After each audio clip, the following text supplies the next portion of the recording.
Salut à toi et bienvenue dans cette nouvelle vidéo. Aujourd'hui, on change un petit peu de décor.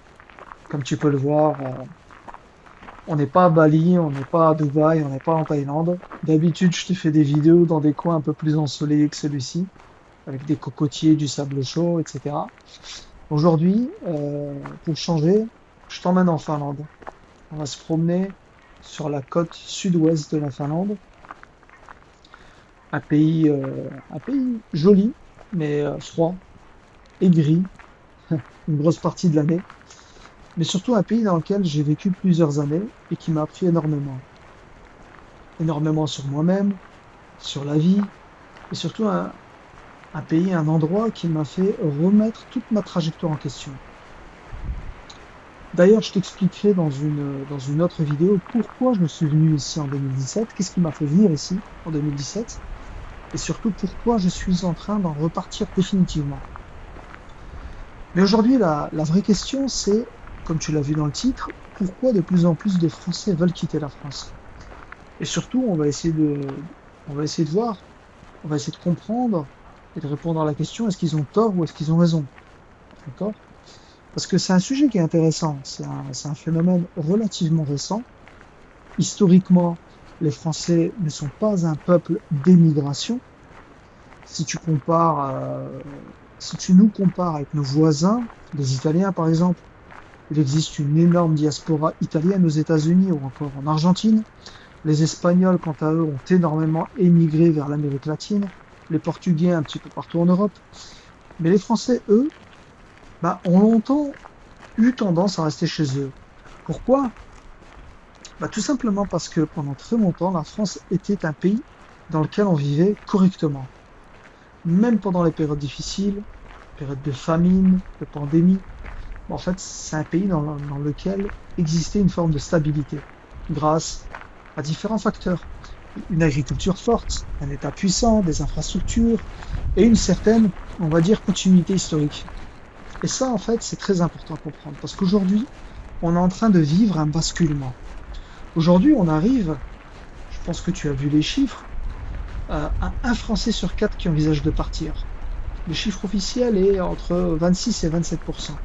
Et chez les jeunes, on se rapproche parfois des 45%, donc un sur deux. Et ça veut dire que dans ton entourage, tu connais forcément quelqu'un qui a déjà pensé. Et peut-être même que cette personne, c'est toi. Donc non, c'est pas un fantasme, c'est pas un phénomène marginal, c'est une tendance lourde.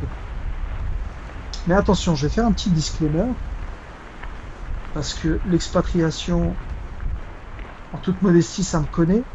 J'ai commencé à travailler à l'étranger en 2009. Je travaillais sur des systèmes de rotation, 3 mois à l'étranger, 3 semaines en France. Donc, j'avais pas quitté complètement la France déjà à l'époque, en 2009. Ce fut l'une de mes premières expériences professionnelles. Mais on va dire, je commençais tout doucement à me déraciner en fait de ce pays. Et la conclusion que je peux te faire, c'est que l'expatriation ou encore l'émigration, c'est pas fait pour tout le monde.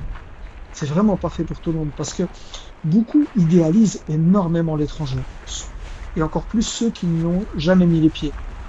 Beaucoup font un comparatif entre un mode de vie de touriste et un mode de vie de résident. Or, ça n'a absolument rien à voir. On pense souvent d'ailleurs que tout sera plus simple lorsqu'on va à l'étranger, tout sera plus beau, plus fluide. En somme, l'étranger, c'est la France sans ses défauts. C'est pas du tout ça, d'accord? Mais le pire, c'est que si tu pars à l'étranger sans contrat de travail, sans compétences, sans argent, sans plan, sans revenu, là, ce que je peux te dire, c'est que tu ne pars pas pour vivre mieux, tu pars pour galérer ailleurs. Et ça, beaucoup de gens le sous-estiment complètement. L'expatriation, comme je l'ai dit tout à l'heure, c'est pas des vacances prolongées, c'est un déracinement, c'est difficile. C'est un changement de culture, c'est un changement de langue, c'est un changement de style de vie. Tu perds beaucoup d'habitudes. Et mentalement, ça peut être extrêmement dur dans la durée. Maintenant, si on regarde d'un peu plus près, qui sont ces Français qui veulent partir?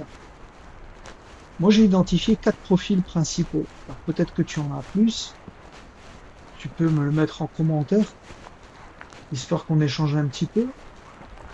Le premier profil, lui, c'est une évidence, tout le monde le connaît, c'est le retraité.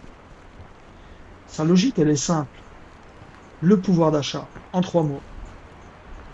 Il cherche un endroit où vivre mieux avec la même pension. D'accord? Généralement, il cherche des pays où le coût de la vie est plus faible, où le climat est plus agréable, et surtout où son argent retrouve de la valeur. Donc forcément, on retrouve des destinations comme le Portugal, la Grèce, le Maroc, la Thaïlande, et, ou encore d'autres destinations, peut-être le Cambodge, le Vietnam. Mais au fond, leur raisonnement il est assez logique. En France, certains, pour pas dire une grosse majorité, passent leur retraite à compter. Ils comptent leurs courses, ils comptent leurs dépenses au quotidien, ils comptent leur chauffage. Alors qu'ailleurs, avec le même revenu, ils peuvent enfin respirer un peu, profiter du soleil, de prestations, de services de qualité, d'accord? Donc, le premier profil, le retraité. Le deuxième, c'est le jeune actif, le jeune diplômé. Et lui, en fait, il part principalement pour une raison, c'est le manque d'opportunités professionnelles. Parce qu'aujourd'hui, même des profils qualifiés, tu prends des techniciens, techniciens supérieurs, ingénieurs, architectes, des gens qui ont fait 2, 3, 5 ans d'études, voire plus, bah, se retrouvent dans des grandes villes comme Paris avec des salaires extrêmement faibles par rapport au coût de la vie. Tu prends un bon ingénieur issu d'une bonne école, sortie d'école, c'est 2200, 2300, et parfois même moins. Tout dépend de l'école. Si c'est un ingénieur universitaire, ça sera encore moins. Et donc, quand tu retires le loyer, les charges, les transports, l'alimentation, les différentes taxes que tu vas te prendre sur le dos, bah, au final, bah, tu survis. Tu survis, tu es en mode étudiant. Peut-être même que tu es toujours en colocation, en fait. Et le problème, c'est que, après autant d'années d'études, de sacrifices, de pression, ce qu'il faut savoir aussi, c'est que, étant donné que tu es rentré sur le marché du travail, parfois 3, 4, 5 ans plus tard que, on va dire, un ouvrier ou un technicien, ça va se décaler aussi pour ta retraite. Et ça, c'est pareil, c'est une charge mentale. Donc, beaucoup, en fait, ont le sentiment que les efforts fournis ne sont pas récompensés. Tu as fait énormément d'efforts, tu as trimé, tu as bossé dur, et à la fin, tu te retrouves avec 1,5 fois le SMIC. Ça, c'est vraiment pas juste. Alors, forcément, quand ils découvrent qu'à l'étranger, leurs compétences peuvent être mieux payées, mieux valorisées, aux États-Unis, dans certains pays asiatiques, en Suisse, en Australie, comme je l'ai dit tout à l'heure, au Canada, la question du départ, en fait, elle arrive très vite. Très vite. Il n'y a pas d'autre solution, malheureusement. Le troisième profil, c'est le père de famille. Et là, en fait, on n'est plus sur une question d'argent, on est plus sur une question de sécurité, de stabilité et surtout de charge mentale. Parce que aujourd'hui, beaucoup de familles se posent une question simple. Est-ce que l'environnement dans lequel je vis, est encore sain pour mes enfants?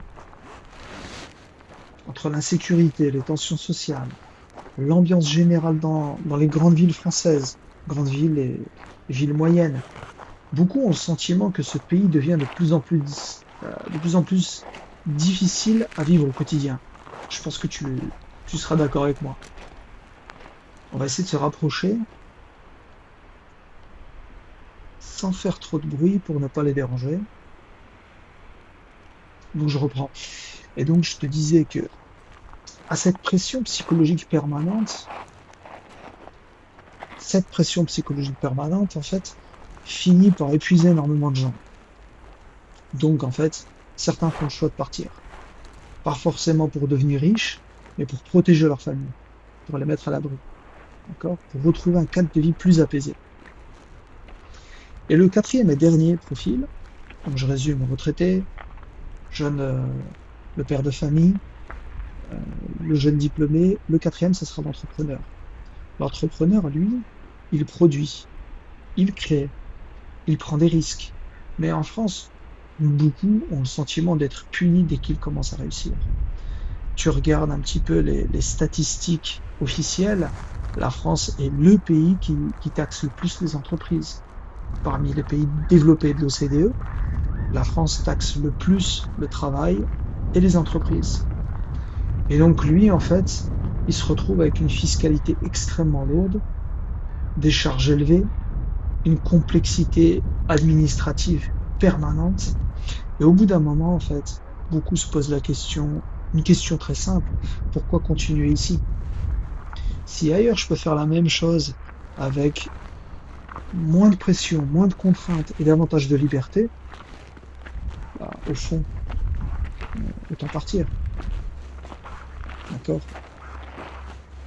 Et donc, pour finir avec ces quatre profils, lorsque tu regardes ces quatre profils que je viens de te décrire, tu te rends compte d'un truc assez simple, c'est que certes, ils ne partent pas pour les mêmes raisons, mais ils fuient exactement les mêmes problèmes.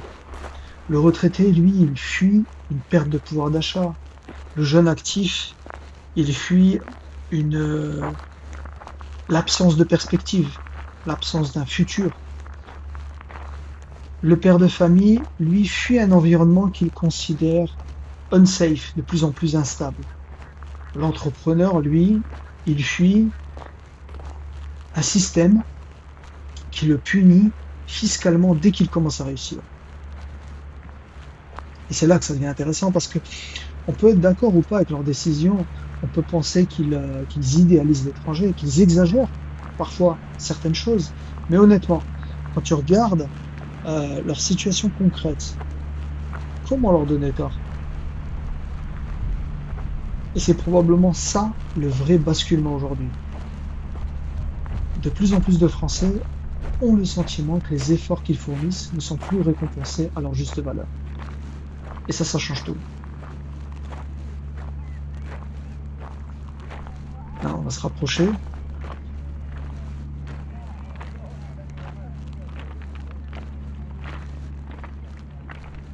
Sans les déranger, encore une fois. Et on va conclure ici. Donc au final, la vraie question aujourd'hui, ce n'est même plus est-ce qu'ils ont raison de partir? La vraie question, c'est plutôt est-ce que toi, tu peux encore te permettre de ne pas te la poser. D'accord? Donc, je te laisse réfléchir à ça et je vais continuer ma petite balade et on se retrouve très vite pour la suite. Ciao!